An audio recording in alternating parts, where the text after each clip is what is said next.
All right, good evening, everybody. Thank you for being here. We'll start with the Pledge of Allegiance. I pledge allegiance to the flag of the United States of America and to the republic for which it stands, one nation, under God, indivisible, with liberty and justice for all. I'll go ahead and open up the Board of Equalization meeting and call it to order. Time is 7 o'clock. The Opens Meeting Act is posted on the rear wall next to the agendas. And at this time, we'll have roll call.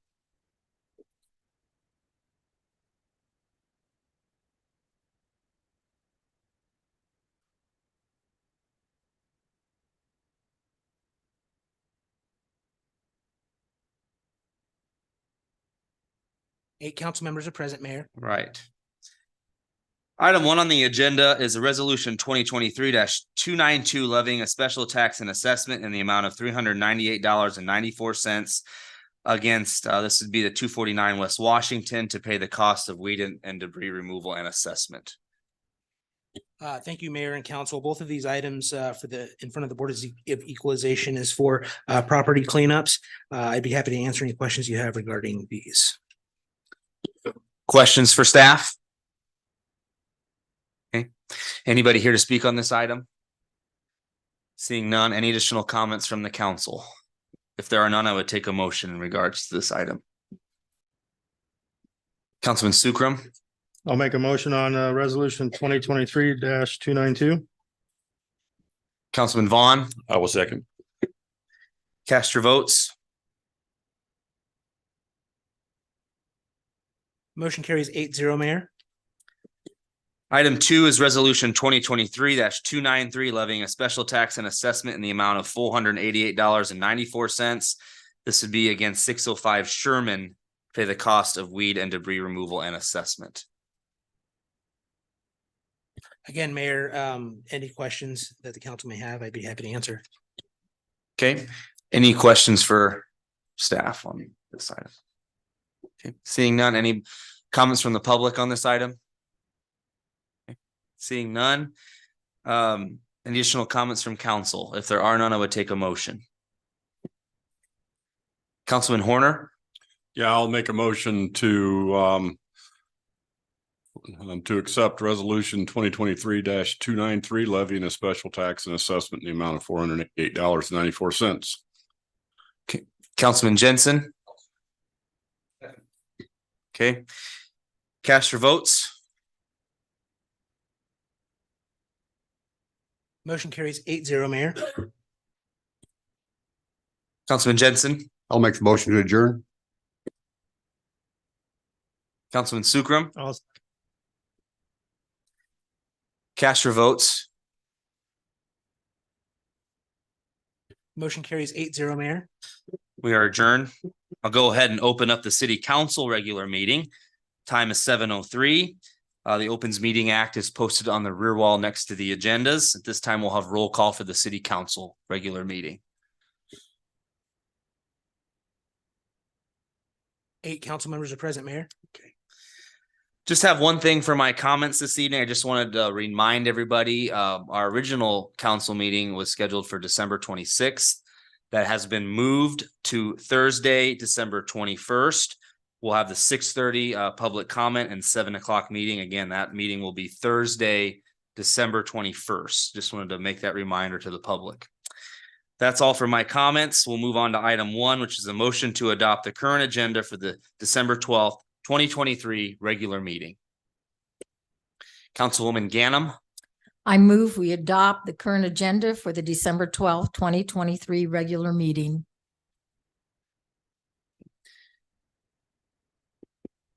Councilman Sukram. I'll second. Cast your votes on the agenda. Motion carries 8-0, Mayor. Move on to public hearings. Item 2 is a resolution 2023-296 authorizing the Affordable Housing Action Plan. Good evening, Mayor, members of the City Council, Jennifer Dam, Planning Director.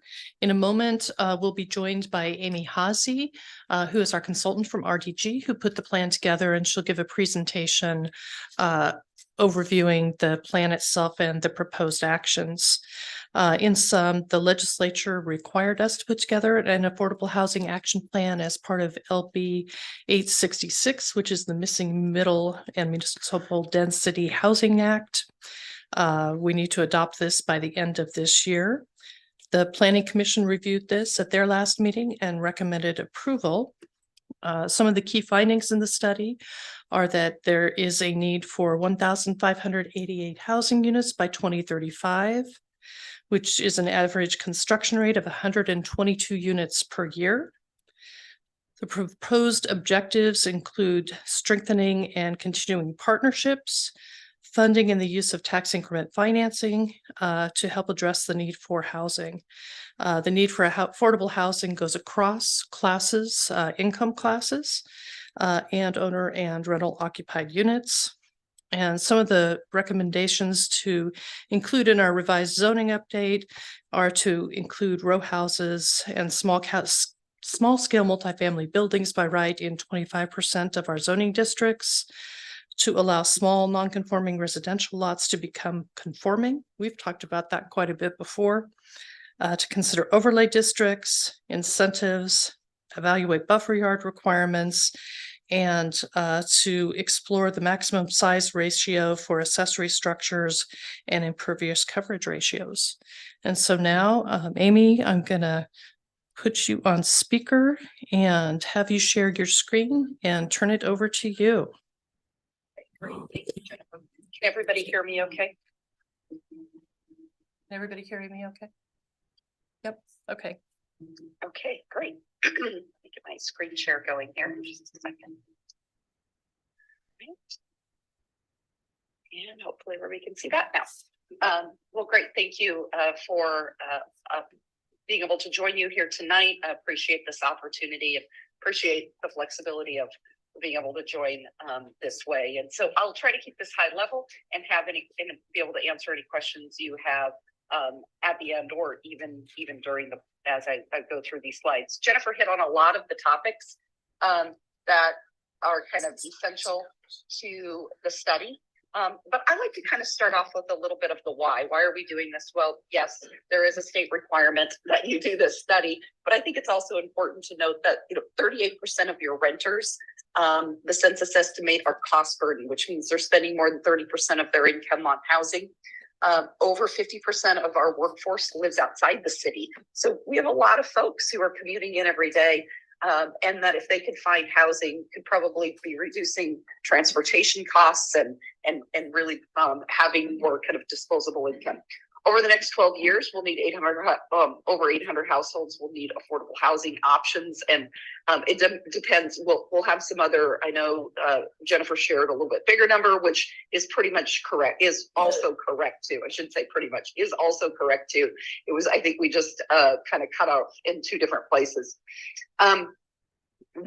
So what are we doing? What does the study accomplish here? It provides a snapshot of the housing supply and demand that we have today. It assesses the gaps and identifies some of our opportunities. It identifies your housing goals and strategies, and it also addresses those LB 866 or the missing middle housing requirements that you have. Real quickly, I like to kind of share some of the kind of common words or phrases that we hear that people sometimes aren't really necessarily sure what the definition mean on those, starting with affordable housing. So affordable housing technically is housing in which the occupant pays less than 30% of their gross income on housing costs, and that includes utilities. So it doesn't matter what your income range is. If you're spending more than 30% of your housing, then you are the next bullet point. You are cost burdened. So any of those households spending more than that are considered cost burden. And then finally, our missing middle housing. That should be a range of house scale buildings with multiple units in them. So compatible in scale and form with our detached single family homes, and usually located within walkable neighborhoods is kind of the idea. Really quickly, I want to hit on some of the demographic and economic information here. Fremont's been growing. It likely has actually been growing more, would be our guess, than maybe what the census is even saying. When you look at a couple factors, one of them is that they're 19% of your population, at least 19%, probably more than that, is what we would consider at risk for being undercounted, or that the census sometimes considers at risk for being undercounted. So those are minorities and households in poverty. And when we have that, when we see that in a community like yours, where we know there's been a lot of really low vacancy, units filling up quickly, but maybe didn't grow as much as we thought maybe it would have based on those things, that sometimes indicates to us that maybe there was actually a little bit of an undercount. You actually maybe did grow a little bit more than we would have expected. There was also, 2020 April was kind of a weird time of the year to take the census. So that also impacted some census counts. I mentioned this already. We see a large number of employees that drive into work every day. We're not going to capture all of those. People choose housing for many different reasons of where they want to live. But, even if we could capture a small percentage of that, we have that opportunity to kind of reinforce our workforce living closer to their jobs and likely reducing turnover for our major employees. Construction activity has been robust the last 3 years, and those units from our conversations are filling up. We don't have high vacancy rates. The demand for those units is quickly being realized.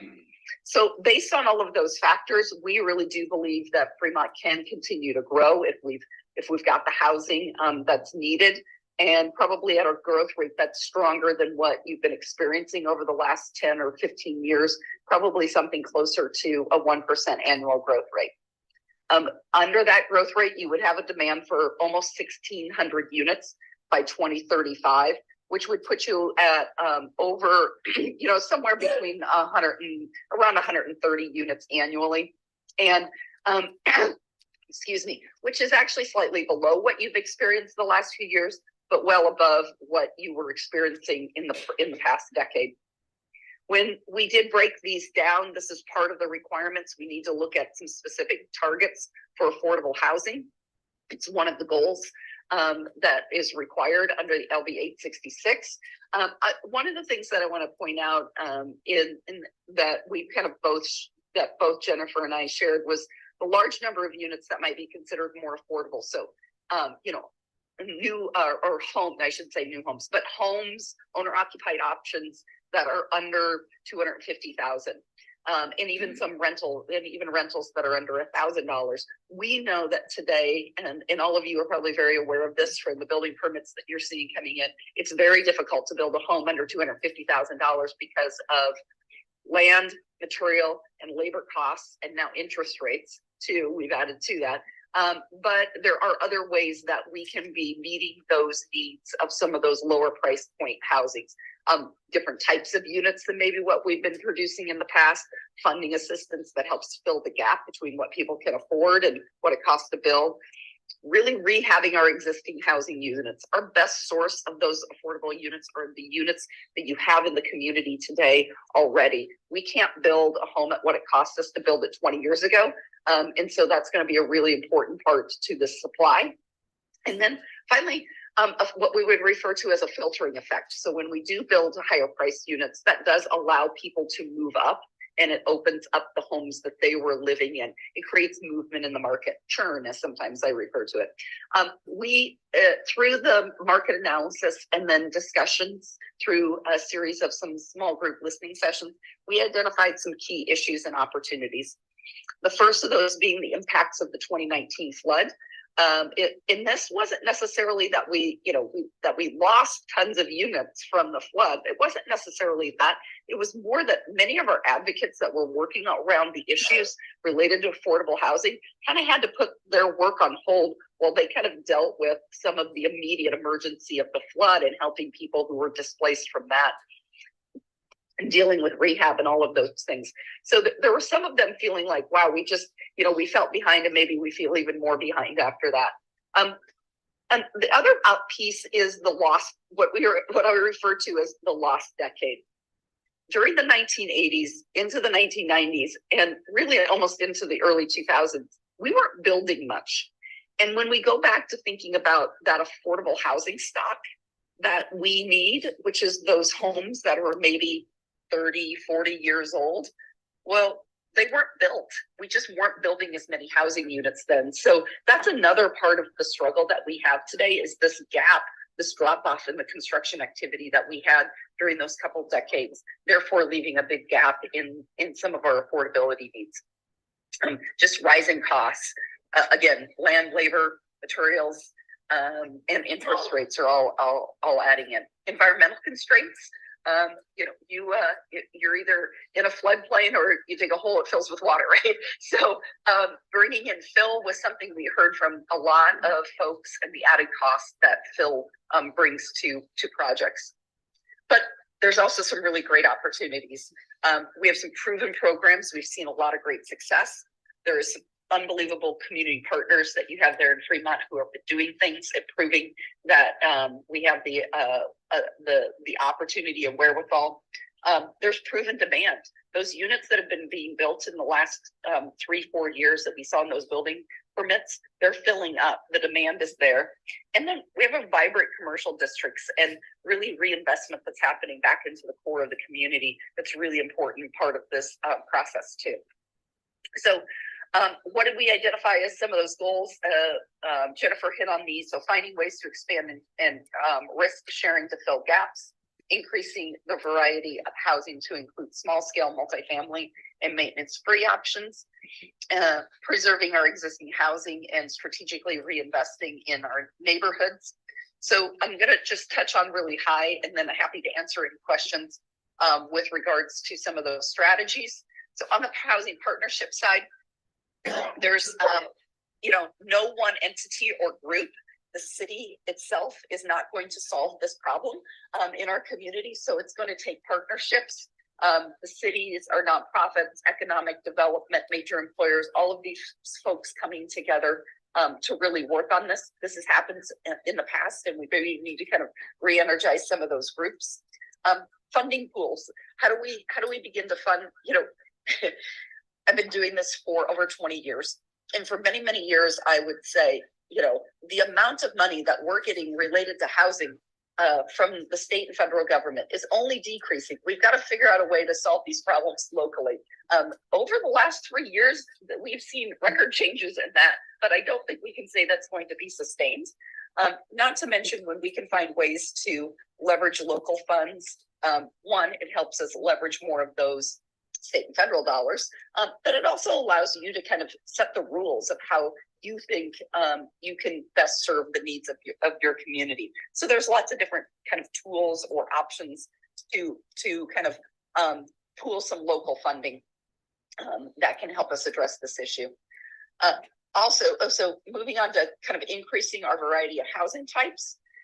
Jennifer touched on these regulations. This was one of the easier zoning code reviews we had to do because staff is really kind of on top of this and already identifying most of these issues. And I think you're going to be able to probably quickly go to the state in your next annual report and start talking about how you're ticking off some of the goals that you've already identified because of the progress you're already making in these areas. Another approach that we're seeing some communities look at are prepackaged site plans and development agreements. So these just allow for kind of a smoother process. Time is money in our development community. So any ways that we can find to expedite the process can really help with some of the costs, interest rates, and all of those things that they're paying on projects or on land as they're waiting for the project to develop. There's moving on to preserving our existing housing stock. I think there's some key opportunities you have with the land bank, which you would have to do as kind of an interlocal agreement under Nebraska state statute of how you would do a land bank. But I do think Fremont is one of those communities where we heard from lots of folks about potentials for vacant lots, opportunities to dilapidated housing and bringing those under kind of one roof where we can prepare those sites and get them ready for a developer who would be interested in doing some of those projects, but a lot of times maybe doesn't want to work through all the legal and paperwork stuff that the land bank can take care of in that instance. You also are you have an opportunity zone, which creates some interesting options for you. There's programs out there like purchase, rehab, resale, which is really important to kind of maintaining some of our affordable housing stock. And then obviously tax increment financing, which a lot of communities use in some of our reinvestment areas as it relates to housing.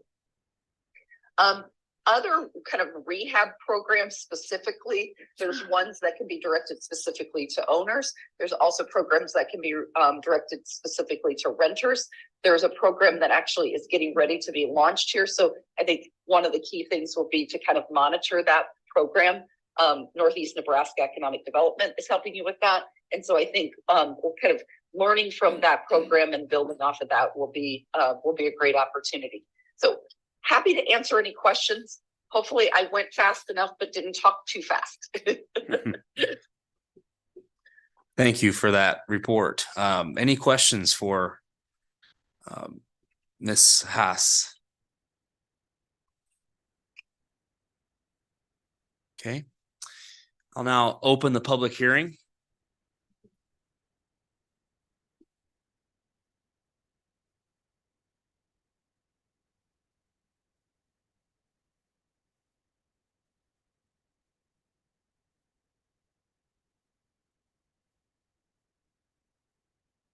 Red Yerger, 2318 East Fifth Street. I see no one was particularly in a hurry to get up here, and neither am I. But I wanted to potentially offer just a few comments with regards to what I just listened to and what was in the packet material, a 47-page document. Certainly, Fremont has a housing and an affordable housing need. There isn't any question about that. That's been going on for a long time, and you don't have to look around very hard to see that issue exists. So I am pleased to see that the state has taken something up and the city is following up, and that we're developing something. But procedurally, I do have a couple of questions that I guess I would hope would be on your mind as well. LB 866 was passed and approved by the governor in August of 2020. It's now December of 2023. I'm just curious as to where we've been for the last 3 years, since we're now just hearing about this proposed action plan, December, the month in which we have to file it. I don't know if it gives you pause, but as a former council member, it gives me pause that you didn't get to hear about this and cover and ask some questions during study sessions along the way while this was being prepared over 3 years. I don't know when the contract was let for this work, so I can't speak to that. I'm just concerned about the time frame in reacting to state statute. One of the other things that I saw in the charts and that I heard and I took a note on tonight was the possibility of this reflecting inherently in it the use of TIF funding for residential housing. As I recall back when we were talking about TIF before on many issues before council, the public school system wrote a letter to the city and said, we oppose the use of TIF for residential funding of housing because of the impact on schools. I just mentioned that to you as an issue to think about when we say that's a mechanism that we're going to tell the state that we're going to use. And we haven't really aired this out fully with the public. This is the first time the public's getting to see this, including the school system. They wouldn't have heard about TIF financing of residential yet until tonight's package. Having more upfront transparency would certainly be helpful. One of the other things that I noticed here in this document, and I've mentioned this before on some other issues before council, is the reference to zoning districts that are currently in our UDC, AR, UR, SR, et cetera. That's our existing code. We're filing documents with the state as though that's our district structure. I'm pretty sure from listening to Jose Levin over many months, they're planning on restructuring that zoning district back to something that looks more like the R1 to R4 structure that we had before, with buffering built into it. I don't know if that runs counter to the kinds of things we're hearing about, including 25% of row homes in every district or not. But it's something I think the council should be alerted to if we're telling the state we're going to do that. And our other consultant is telling us, no, we're not doing that. Now maybe they're accommodating it as well. I just don't recall. I ask you, do you recall? Because we're filing with the state something that says we're doing this. This is our plan. And I don't know the answers to those things. Maybe you do. But I encourage us when we bring these things to the council and to the public's attention, and we do it in the wee hours of just before we have to file it. And it is December, Christmas holiday. Hearing rooms not particularly full for people to hear these kinds of things. It's important that we be as transparent as we can with the public and with you. So that we know exactly what we're getting ourselves into with regards to a plan that's being filed with the state. Again, much of what I saw and what I read in here has got some pretty good stuff in it, I think, as to how we can help solve some problems in Fremont. So I don't mean to in any way impugn the work that's been done, because I think it was much needed and the work was something that the city should have paid for. And so you have it before you tonight. I wish more of the public had had a chance to see this before it's actually put into effect, because I'm assuming this is not going to get discussed again before it goes to the state. And so, excuse me, for those things that I mentioned with regards to the public school system's interest in some of this, with regards to their funding and the like, unless they've changed their mind, I don't believe that they were an advocate of TIF residential. So I ask you to take a look. Thanks. Anybody else here to speak on this item? Okay. Seeing none, I'll close the public hearing. Additional comments from council on this item. Councilman Jensen. Just to Mr. Yerger's point, yes, the school district has raised concerns about TIF financing for family housing at the particular family housing. As I understand, we have done or will be doing some TIF financing for over 55. I can't speak for all of council, but I know TIF financing for family housing is something that I would definitely want to catch some input from the school board about. Councilman Vaughn. Maybe more of a comment or observation than anything else. I recall back in the days when I was on the county board briefly, it had to be 6-7 years ago when we had a pretty comprehensive study done about the housing needs in the Fremont area. And, the numbers seem to have maybe gone down slightly if memory serves correct, but the need is still great, just that many years on. So anything we can do to spur some action, I think is going to be a good thing.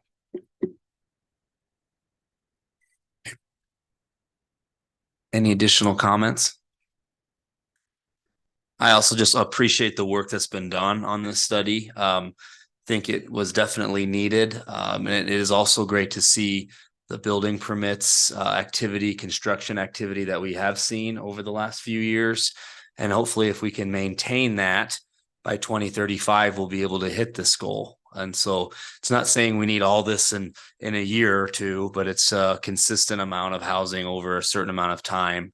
And so appreciate all the work that's been done to get to this point. There's no other comments. I'd take a motion. Councilman Horner. Just one quick comment before we go to the motion, if you will, Mayor. We've got this action plan in front of us, and what I guess I hope that we're talking about ongoing from here on out is not just the action plan, but our plan for how we're going to implement and how we're going to follow through. Paying for a plan is one thing, but if it just sits on a desk or on a shelf and gathers dust, then we haven't really done anything. So I just hope we'll follow through on this and try to solve this very unwieldy and difficult problem. And with that, if there are no other comments, I would make a motion that we accept resolution 2023-296, authorizing the Affordable Housing Action Plan. Councilman Jensen. I'll second that. Cast your votes.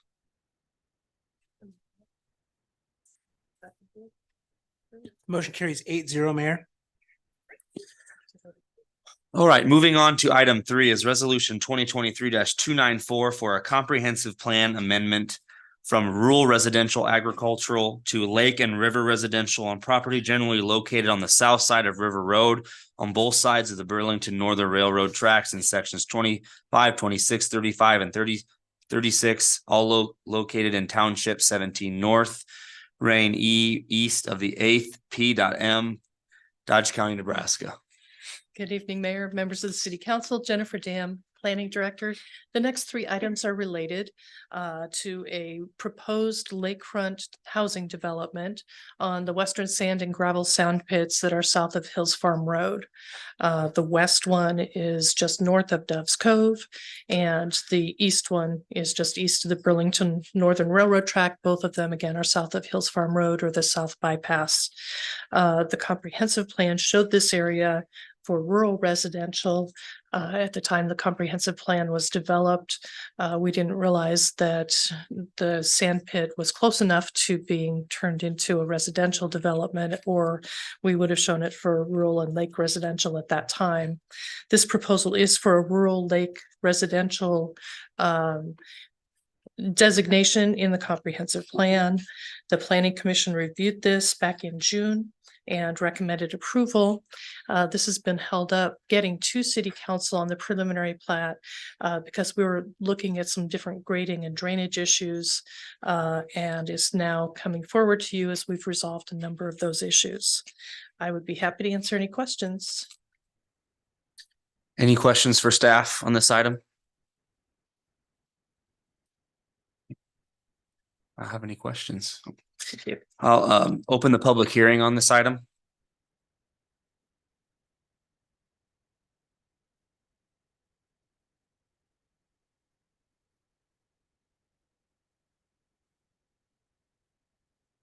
My name is Roger Severn. I'm representing Western Sand and Gravel, the owners of these 2 sand pits. We're proposing 212 lots, community water and sewer systems, paved roads. You probably read the report. I'm just here to answer any questions you might have. Okay, thank you. Any questions for the applicant? Thank you. Great, thank you. Anybody else here to speak on this item? Seeing none, I'll close the public hearing. Are there additional comments from council on this? Councilman Vaughn? I did have one question, maybe Jennifer. It appears that part of the land is right up against the river and even maybe extends into it. How does that relate to the Union Dike there and the city's onus of maintenance and ownership of that? So part of the property is south of the dike, part of the property is north of the dike. It doesn't impact our responsibility. We still are required, if we own the dike, to manage and take care of the dike. And so we own it at present? That's my understanding, is that we own that portion of the Union Dike. Yeah. Okay, thank you. Okay. Any other comments from council? Councilwoman Lathrop? I was at one of the meetings where they presented to the Dove's Cove residents, and I know there were concerns about some drainage issues and such. I think a lot of those have been resolved because they re-looked at the plan and they took care of those concerns for the Dove's Cove residents. And I just really appreciate that, seeing how they looked out for them.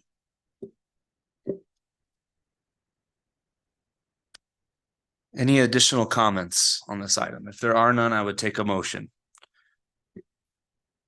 Councilman Vaughn? A motion to approve. Councilman Sukram? I'll second that. Cast your votes. The motion carries 8-0, Mayor.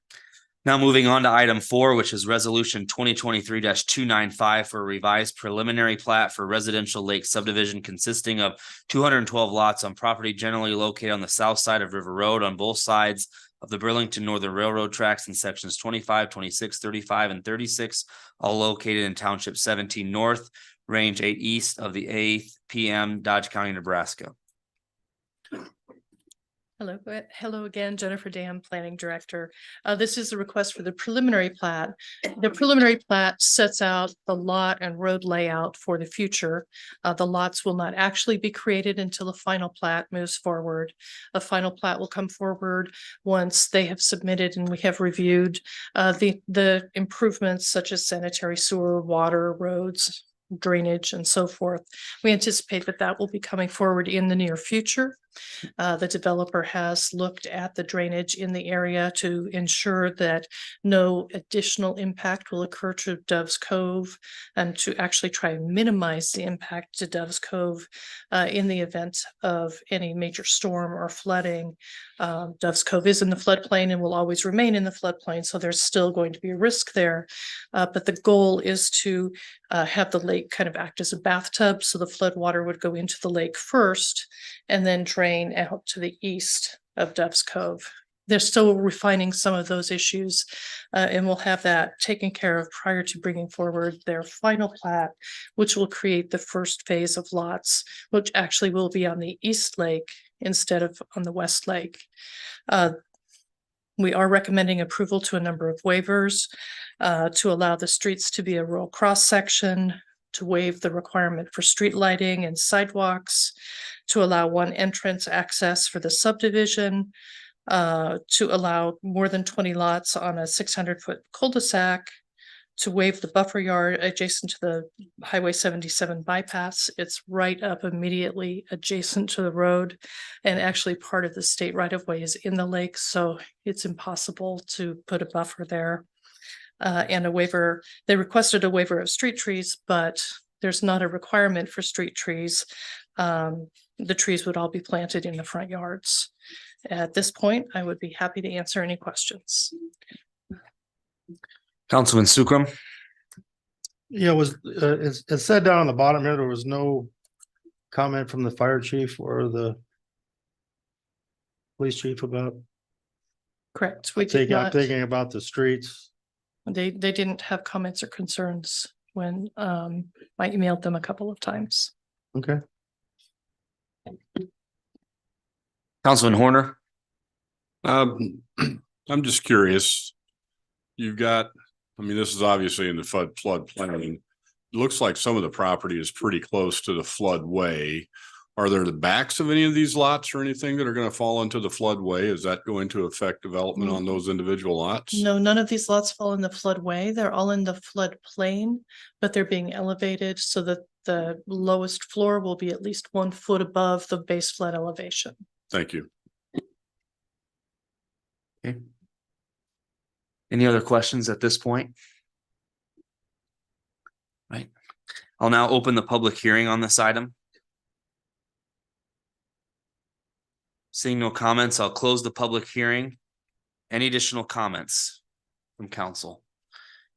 If there are none, I would take a motion in regards to the preliminary plat. Councilman Von Baron. I'd move to approve resolution 2023-295 for the revised preliminary plat.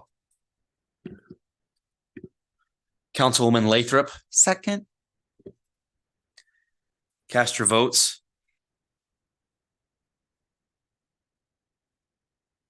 Motion carries 8-0, Mayor. And item 5 is ordinance 5665 for a change of zone from GI general industrial to R rural on property generally located on the south side of River Road on the east of the Burlington Northern Railroad tracks in sections 25 and 36 and all located in township 17 north, range 8 east of the 8th PM, Dodge County, Nebraska. This would be for first reading. Good evening again, Jennifer Dam, Planning Director. This is a request to change a L-shaped area from general industrial back to R rural to allow it to be used for lake and residential development. As far as I can tell, trying to go back in history, it appears that this was changed in order to allow some of the soil excavation in the area. However, excavation is allowed by conditional use permit under the R rural district. I really couldn't find a good history on why this was changed in the first place. But my understanding is that it did have to do with some of the equipment Again, excavation is allowed in the R rural district under a conditional use permit. The excavation there is considered to have a pre-existing conditional use permit. And the general industrial zoning is really not needed for the use now or the uses in the future. Staff recommends approval, as did the planning commission, and I would be happy to answer any questions. Questions for staff on this item? Okay. Seeing none, I will open the public hearing. Seeing no comments from the public, any additional council comments? If there are none, I would take a motion to hold first reading of the change of zone. Councilman Jensen, I'll make the motion to hold first reading of ordinance 5665. Councilman Sukram, I'll second that. cast your votes.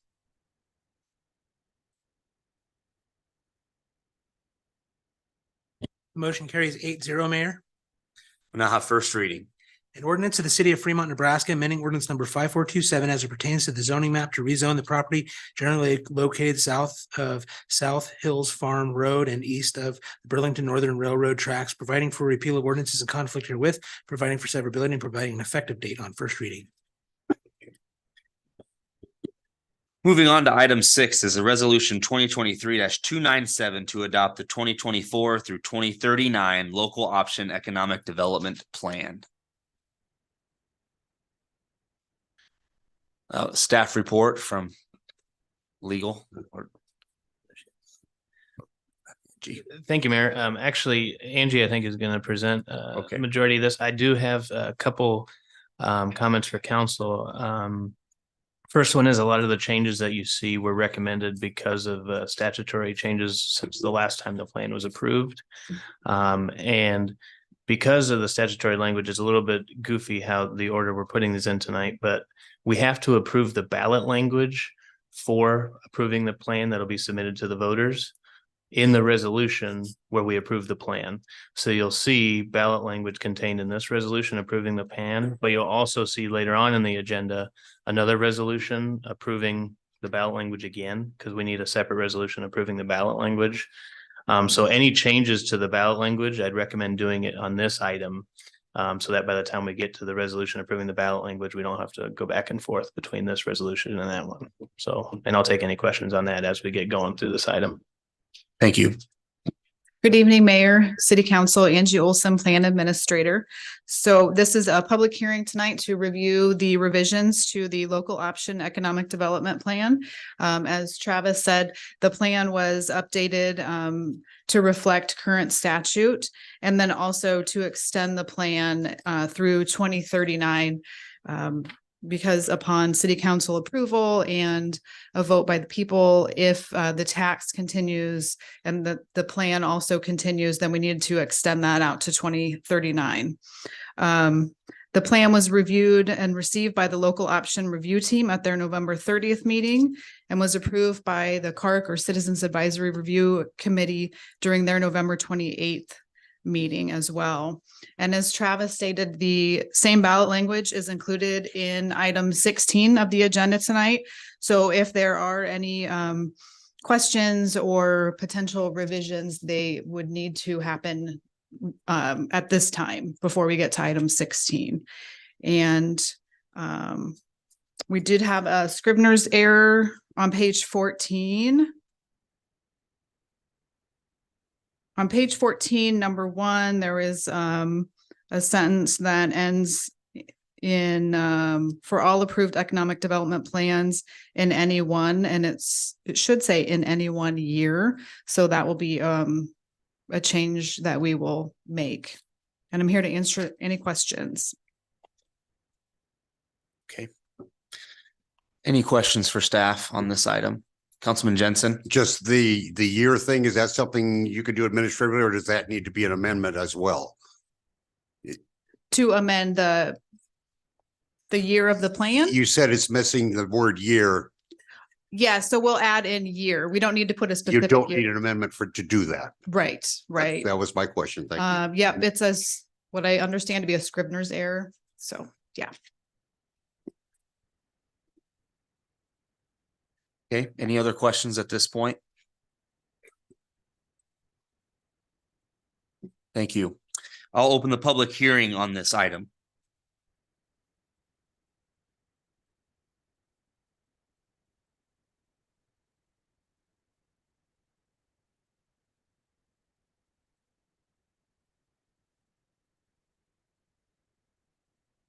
Steve Ray, 1445 North Irving Street, Fremont. I'd like you to see amend this plan for the voters. Economic development's great, but a third, and a third is not. Our streets are getting farther behind. You got fire stations to build. You got police that need help.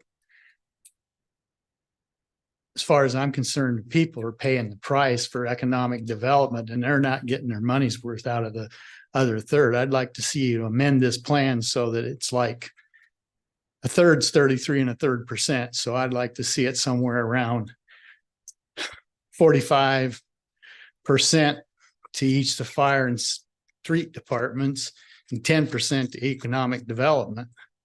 I mean, we just can't continue to let the streets keep going down. And you already know the police and fire are needing more help. And it's just, I just don't think we need to spend that much on the development. We have plenty of growth, and the growth has been kind of at the expense of the citizens, as far as I'm concerned in this town. I'd just like to see you really think about not giving as much.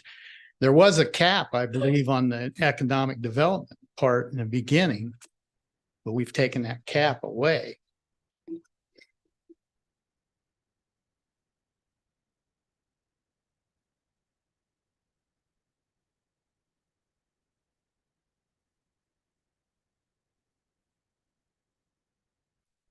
Brad Yerger, 2318 East Fifth Street. I appreciate the opportunity to speak on this. I wrote some articles on this years ago when this came before the city. And at this juncture, I think obviously economic development has played a role in helping Fremont grow, and I don't dispute that.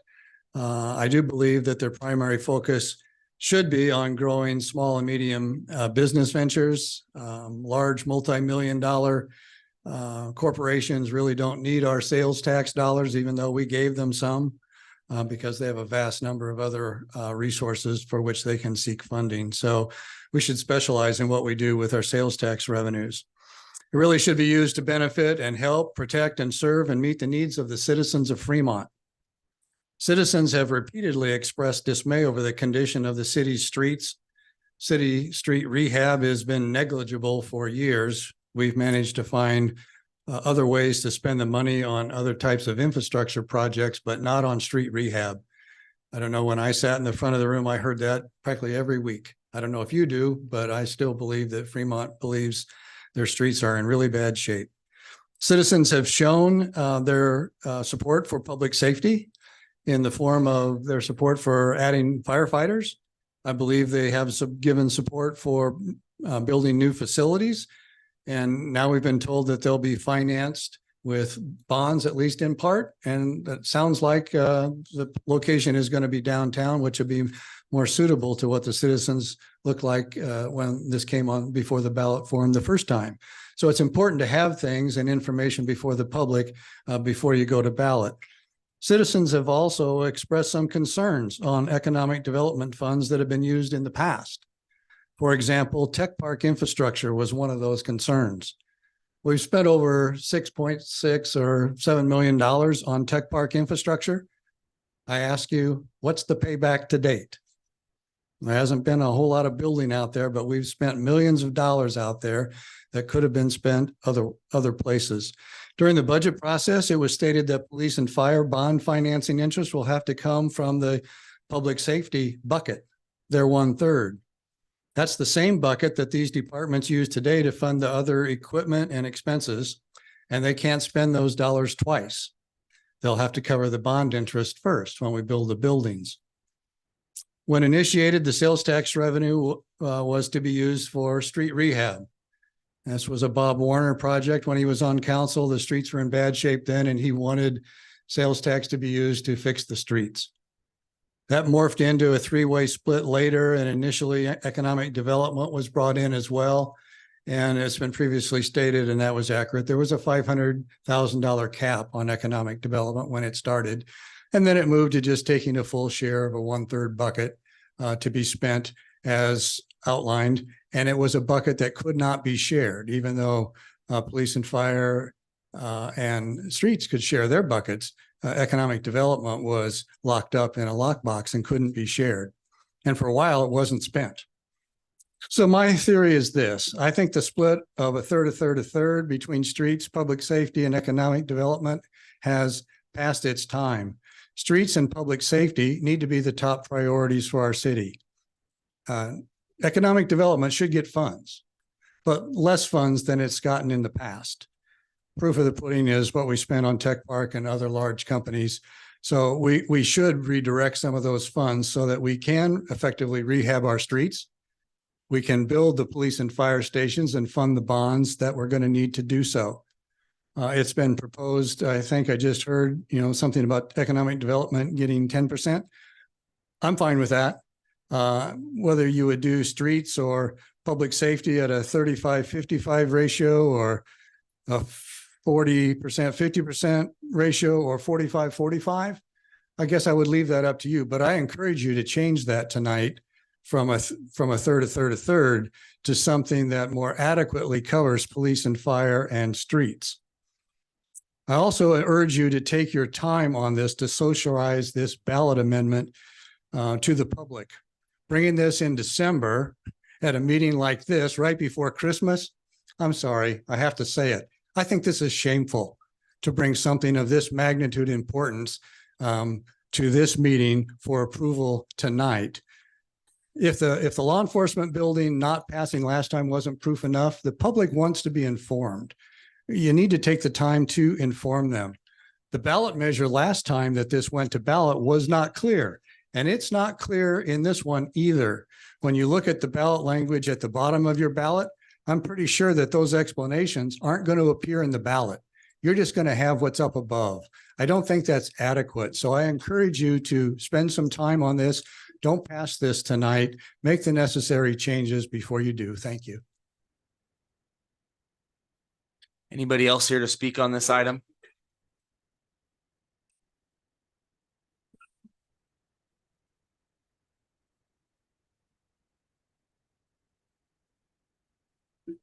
Name is Gene Schultz. I live at 2306 Gene Drive in Fremont.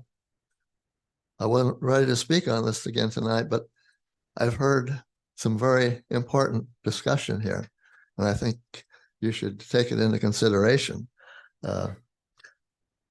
I don't think it's appropriate for the LB 840 funds to go to multi-billion-dollar companies like we've seen in the past, along with all the other incentives that they get. I think it should go for streets and police and fire and things like that. That's just what I have to say. Thank you. Any other comments? Okay, I'll close the public hearing. Additional comments from council on this item. Councilman Jensen. As a member of the LORC committee, I would welcome and any member of the public that wants to come to the LORC committee when we're discussing LB 840 money and talk about those things, please come to those meetings. That's what they're there for. There's rarely anybody from public there, and that's exactly what they're there for. As a member, that's one of the things we've been looking at is how are we going to change how this funding is going forward. As you said, there's a lot of LB 840 money has been given to some very large companies, and that is kind of under our microscope right now. We're looking at that more. There's also a language amendment that I've been asked to make on behalf of the committee. The ballot language at the very end, just at the very last sentence, it says the current economic development program. We wish to add the language originally adopted May 11th, 1999. The addition of this language is simply to clarify to the voters that this isn't a brand new tax. This is something that's been established for over 20 years now, and I will make that as an amendment at this time.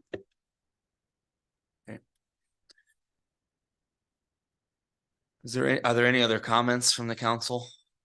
Councilman Von Buren?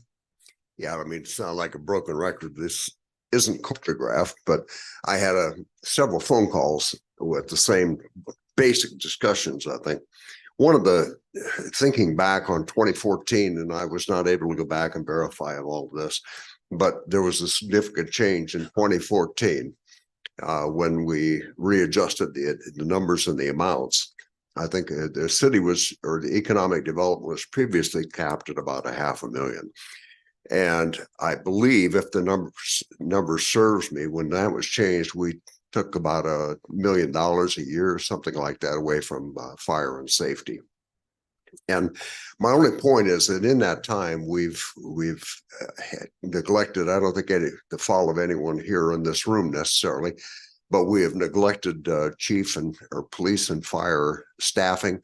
Obviously, they're struggling to catch up right now, but we've also fallen behind in facilities. And I think we're in a mode where we probably need to catch up. I don't know what the right split is.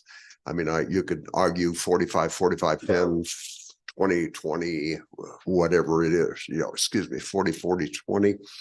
But I think the point is we need to look at readjusting these numbers.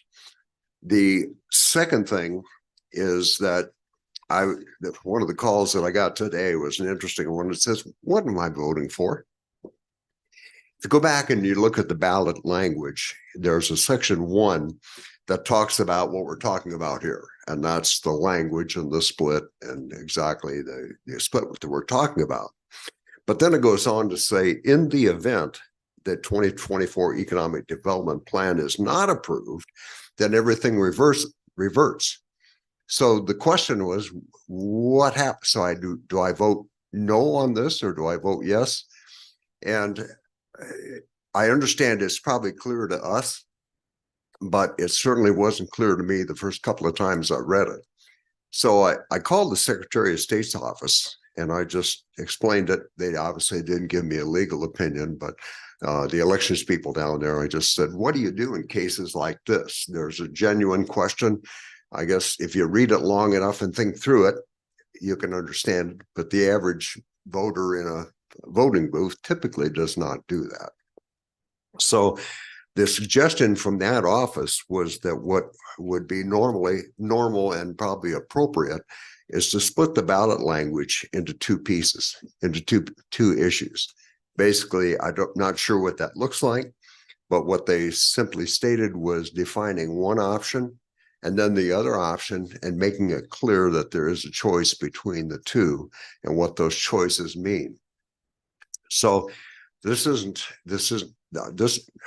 a long discussion here, probably further and more than we have time for or care to take time for.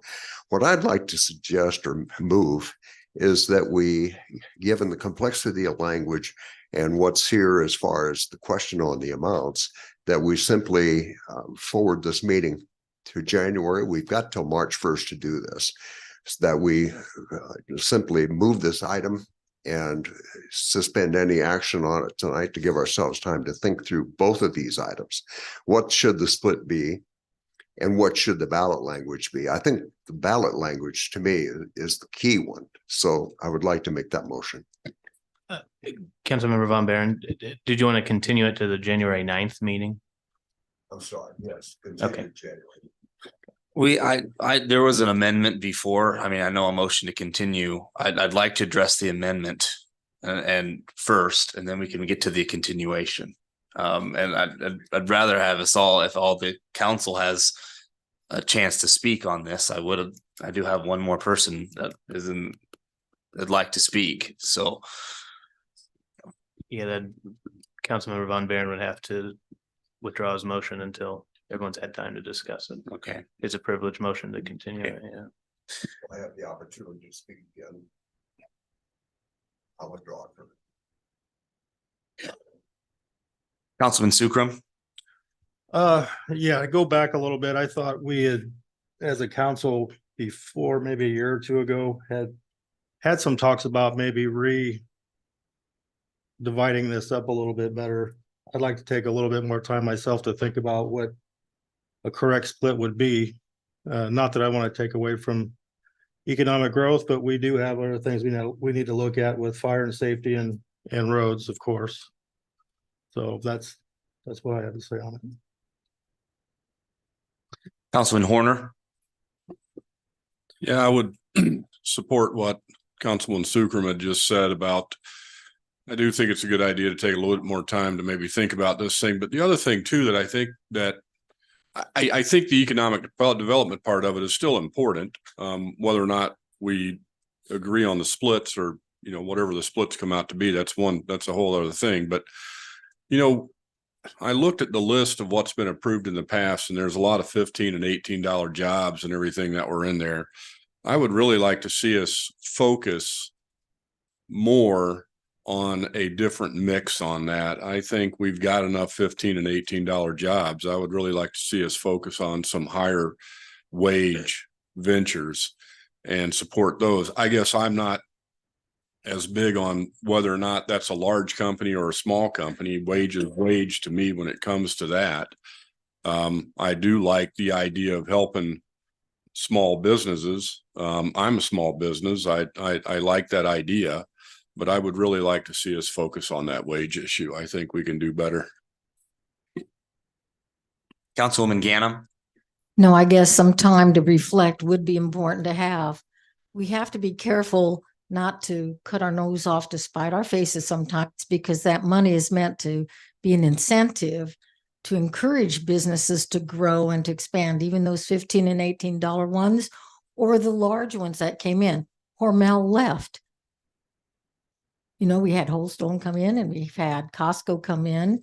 We would not have had those job opportunities without some of those incentives. Okay. Councilman Vaughn. Moving this out for a meeting or two for a little more consideration, but I just want us to keep in mind that we kind of have to cover all of our bases. So we have the prospect with our new inland port that we may have a large business that we would require a larger outlay. And we've had some larger ones happen in the recent years, and maybe some of the medium-sized businesses will have their turn at this time. I would hate to see us lock ourselves into committing, funds to too narrow of a spectrum. So I guess I would be okay with moving this out. Legal, can you just confirm the time frame of, because I just help us understand that time frame. Right. We need, in order to have this submitted to the Dodge County clerk or Dodge County Election Commissioner on time, we need to have completed approved ballot language submitted prior to March 1st of 2024. And in order to have completed approved ballot language to approve a plan, we need to have a plan approved as well. So essentially we need to approve a ballot language for the sales tax, approve ballot language for adopting the plan, and then approve a plan. So those are 3 action items that we'd have to take. I'd recommend, just so we have time to get everything together, get it done by February at the latest. Okay. Anybody that didn't have a chance to speak at this point on the council that would like to? Okay. So then I have an amendment, Councilman Jensen. If we want to talk about this some more, I'll make the motion to suspend Rule 5530 and we'll talk about it some more.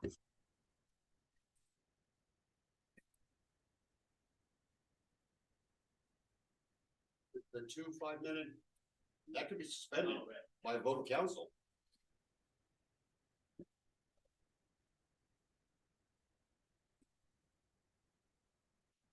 We have public comment. I'm gonna go ahead and open up public comment on this item. Did we have we had public comment? I'm sorry.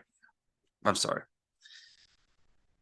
I guess if you would like to do that and we want to talk more about it, we can go ahead and suspend the rule. Yeah. Yeah. Okay, Councilman Von Baron. Well, and I apologize. I'm talking a little bit of a medication haze from a bug I've been fighting for about a week. But given, and I respect what Councilman Jensen is saying, I think there might be some value in that. But given the, well, excuse me, Deb, were you going to say something? No. given the level of confusion, I think it would be appropriate to continue this item to the January 9 meeting to allow some time to review the proportional allocation of funds as well as clarify the ballot language. And I'd like to make that motion. Okay. Councilman Sukram, I'd like to second that. cast your votes.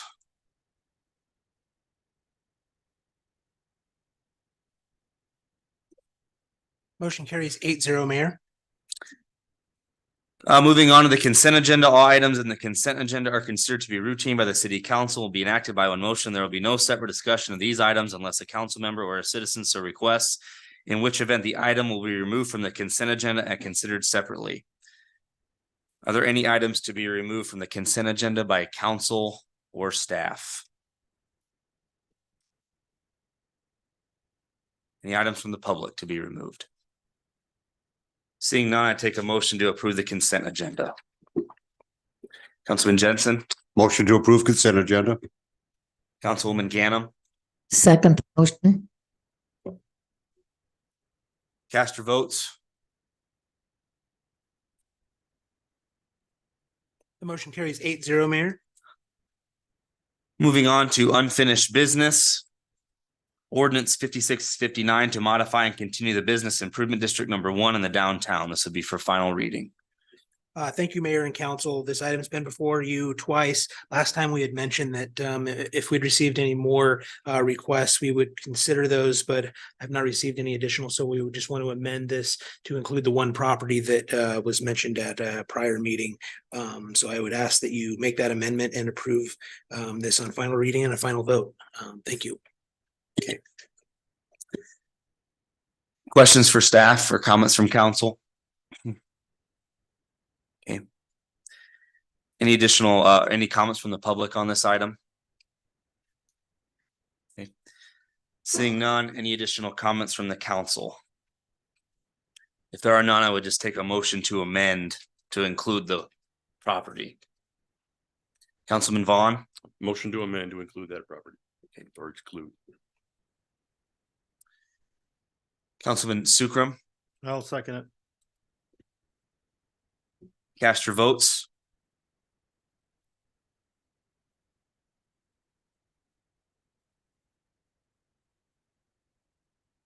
The motion carries 8-0, Mayor.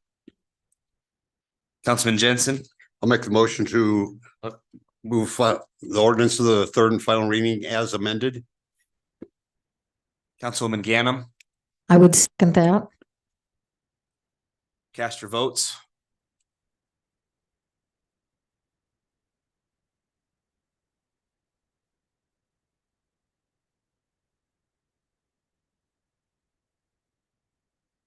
The motion carries 8-0, Mayor. We'll now have final reading. An ordinance of the city of Fremont, Nebraska to continue the existence and authority of the Fremont Business Improvement District number 1, establishing the purpose for such district, providing that real property within the district shall be subject to special assessment, amending and describing the boundaries of the Fremont Business Improvement District number 1, amending and establishing the proposed method of assessment to be imposed within district, providing penalties for failure to pay such special assessments, repealing ordinances in conflict with this ordinance, providing for severability, and providing when this ordinance shall be in full force and effect on final reading. Cast your final vote.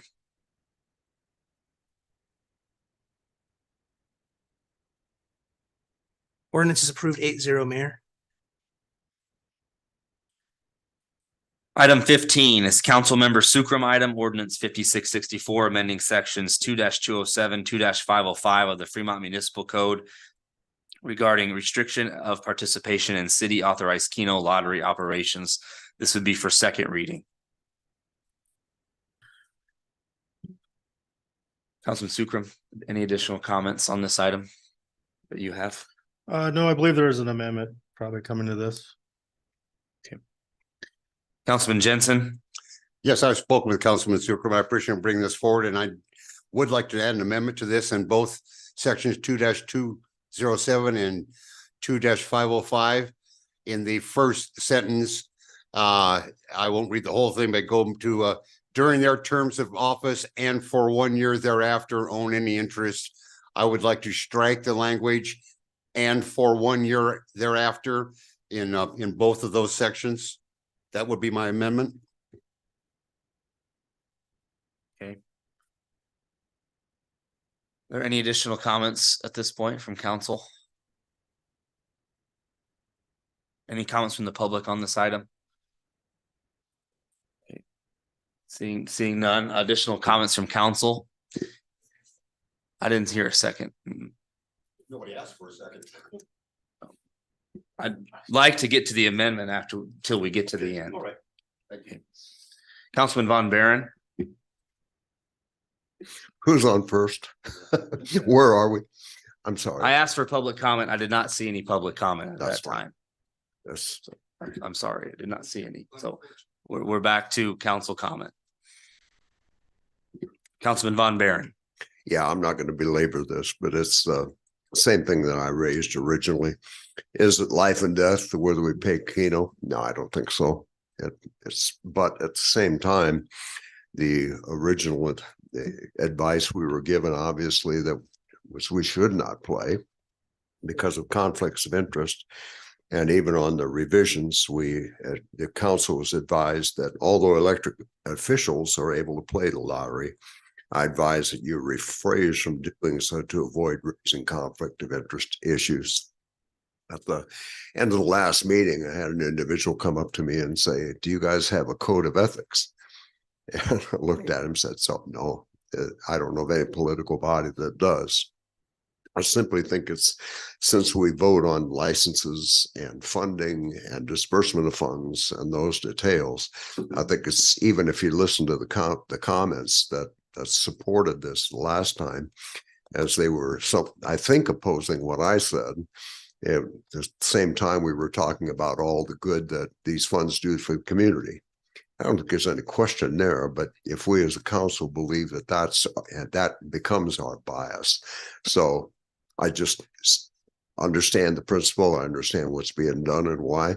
I just simply can't support it because I still see it as a conflict of interest. Okay. There's an amendment on the floor to amend. Is there a second? Councilman Sukram, I'll second. cast your votes to amend.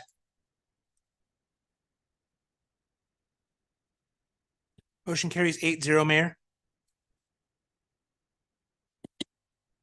Okay, I would take a motion to hold second reading as amended of this ordinance. Councilman Vaughn, So moved. Councilman Horner, I'll second. cast your votes.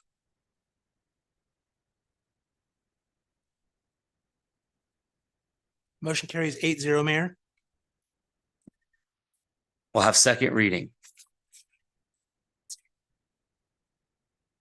An ordinance of the city of Fremont, Nebraska, repealing and replacing chapter 2, article 2, section 2-207 and chapter 2, article 5, section 2-505 of the Fremont Municipal Code and all of their ordinances and parts of ordinances in conflict with this ordinance, providing when this ordinance shall be in full force and effect on second reading. Councilman Jensen, I'm going to make the motion to suspend the rules and move ordinance 5664 to third and final reading as amended. Councilman Vaughn, I will second. cast your votes.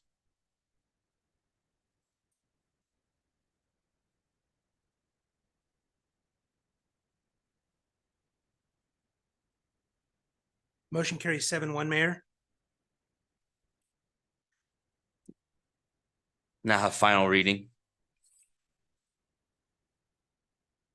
An ordinance of the city of Fremont, Nebraska, repealing and replacing chapter 2, article 2, section 2-207 and chapter 2, article 5, section 2-505 of the Fremont Municipal Code and all their ordinance codes and ordinances in part of this ordinance in conflict with this ordinance, providing when this shall be in full force and effect on final reading. Cast your final vote.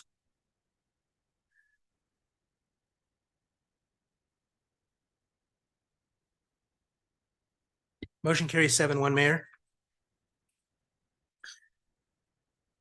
All right, moving on to new business is resolution 2023-301, submitting the question of extending the 2024 through 2039 local option economic development plan to registered voters at the primary election to be held on May 14th, 2024.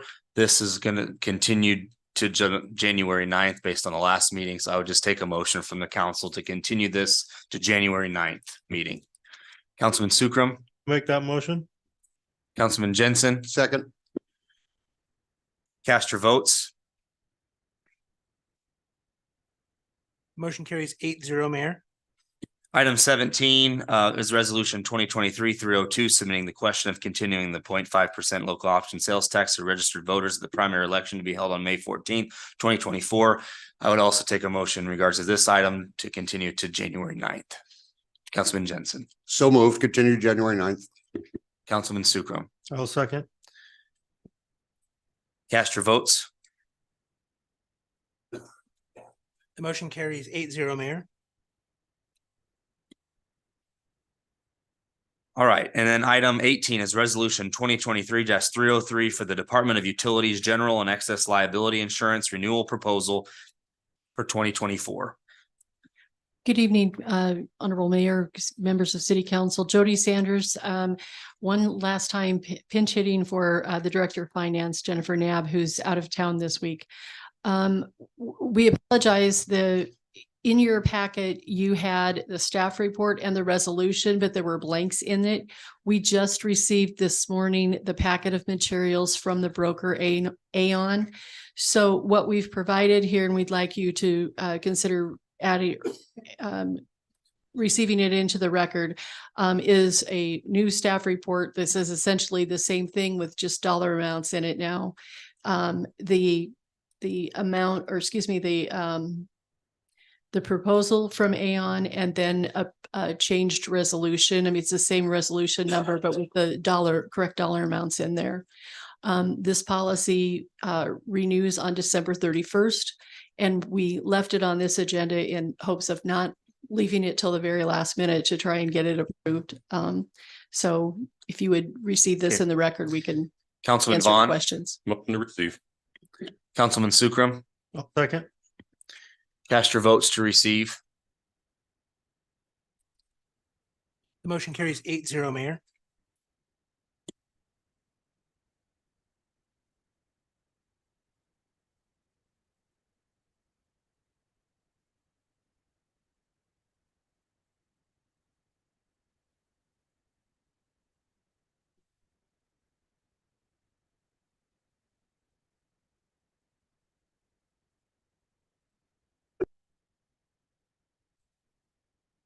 So you can see the amount that we're showing as a premium increase, and they've listed the reasons why, having to do really with the overall premium increase due to increased operational payroll expenses.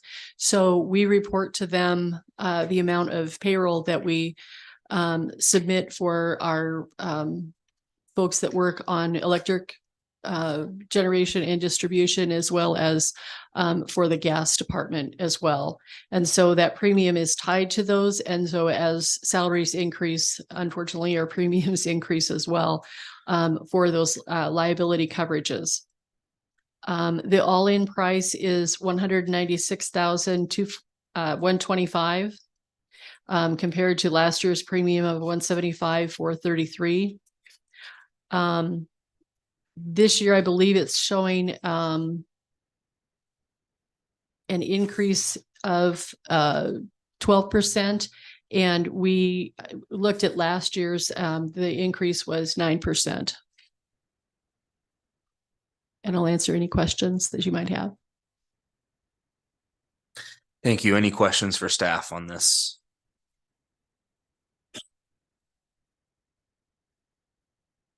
Any comments from the public on this item?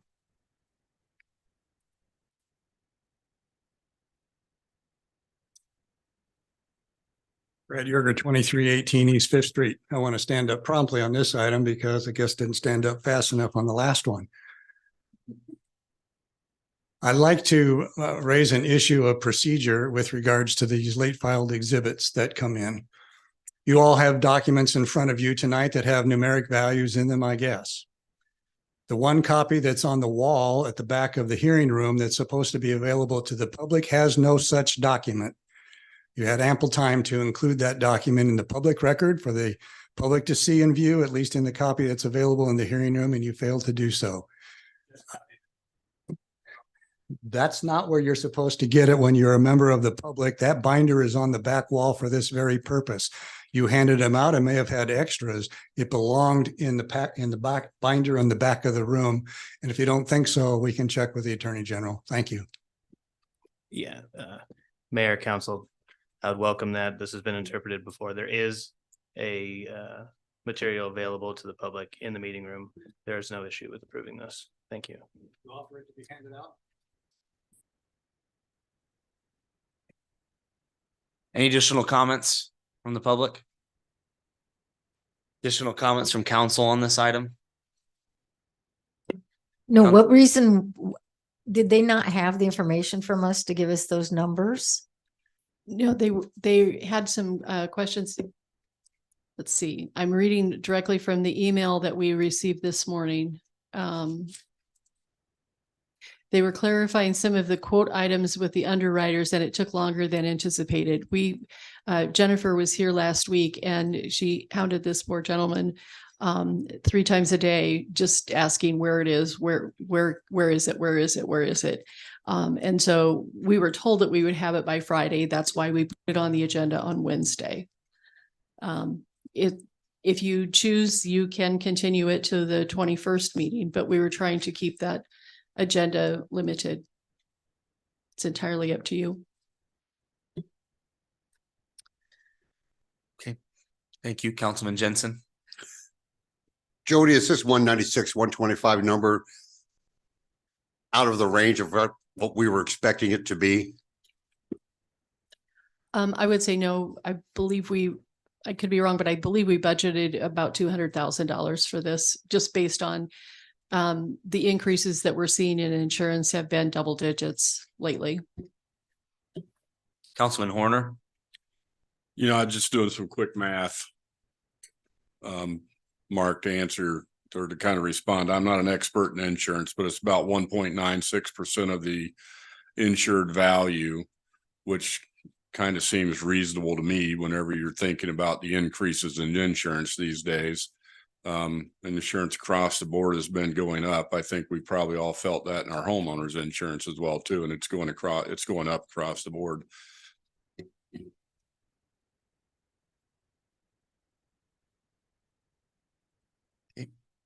Councilman Vaughn.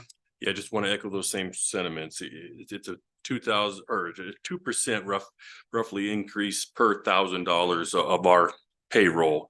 You know, and the larger percentage overall increase has to do with the fact that we are paying these our city staff and employees higher wages as of recent contract negotiations, and so that's why the total amount goes all the way up.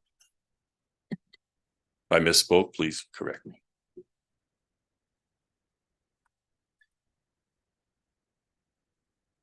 Okay, there's no other comments. I'd take a motion. Councilman Horner. Yes, I would, as soon as I can get back to it, I will make that motion. I will make a motion that we accept resolution 2023-303 for the Department of Utilities General and Excess Liability Insurance Renewal Proposal for 2024. Councilman Jensen. And I will second that. Cast your votes.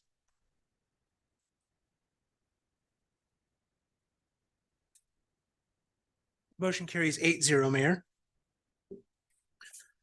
Councilman Jensen. Motion to adjourn. Councilman Horner. I'll second. Cast your votes. Motion carries 8-0, Mayor. We are adjourned. Have a good night, everybody.